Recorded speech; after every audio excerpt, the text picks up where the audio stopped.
Konnichiwa, kia ora. Welcome back to Kiwi Vegan Granddad.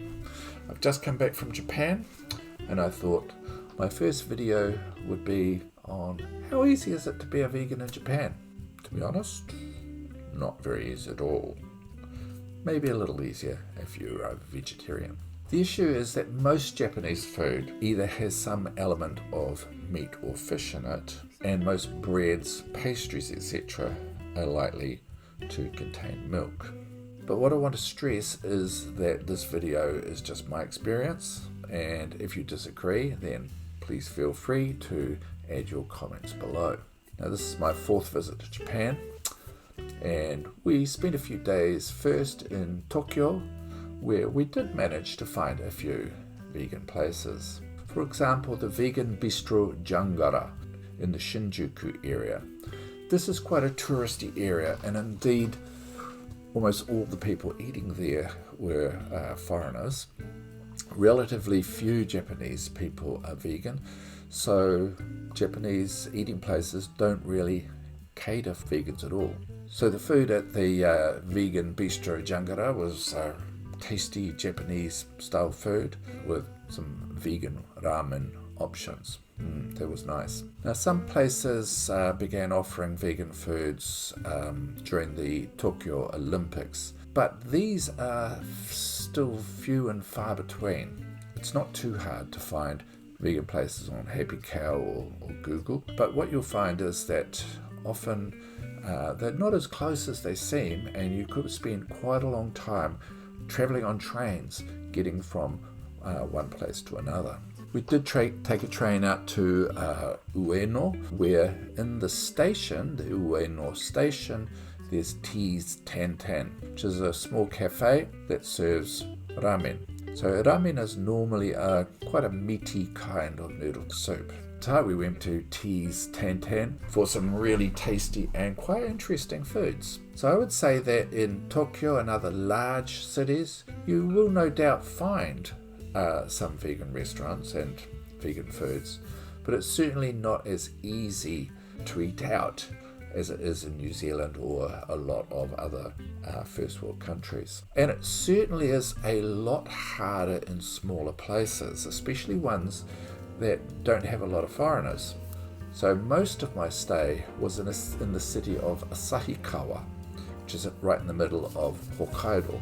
So it's a place that's popular for skiing in winter, but very few foreigners live there, and I'm guessing that they don't get an awful lot of foreign tourists there either. So why was I there? Well, that's where my daughter and her family live, and I was going there to visit. They say that Hokkaido is different to the rest of Japan, and certainly Asahikawa is quite different to a lot of other Japanese cities. Quite spread out, lots of houses, not many apartment blocks, and without the scale of public transport that most other cities have, a great many people just get around using their own cars or in some cases bicycles. And although the house sections are not always very big, I did notice that quite a few people use what space they have to grow their own vegetables.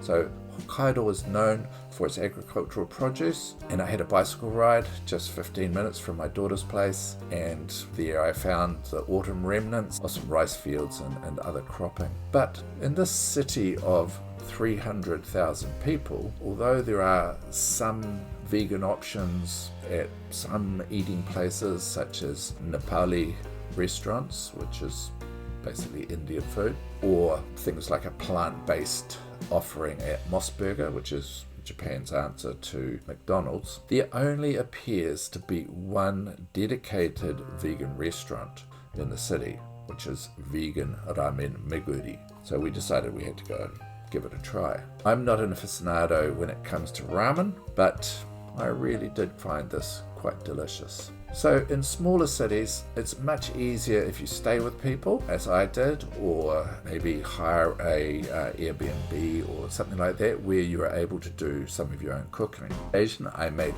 scrambled tofu, despite not having all my usual ingredients, along with some spinach and Japanese mushrooms. And this is a vegan version of oden, which my daughter made, which is normally a fish-based dish. If you can cook, Japanese supermarkets generally do have quite a few vegan ingredients aside from fruits, vegetables and soy milk and such.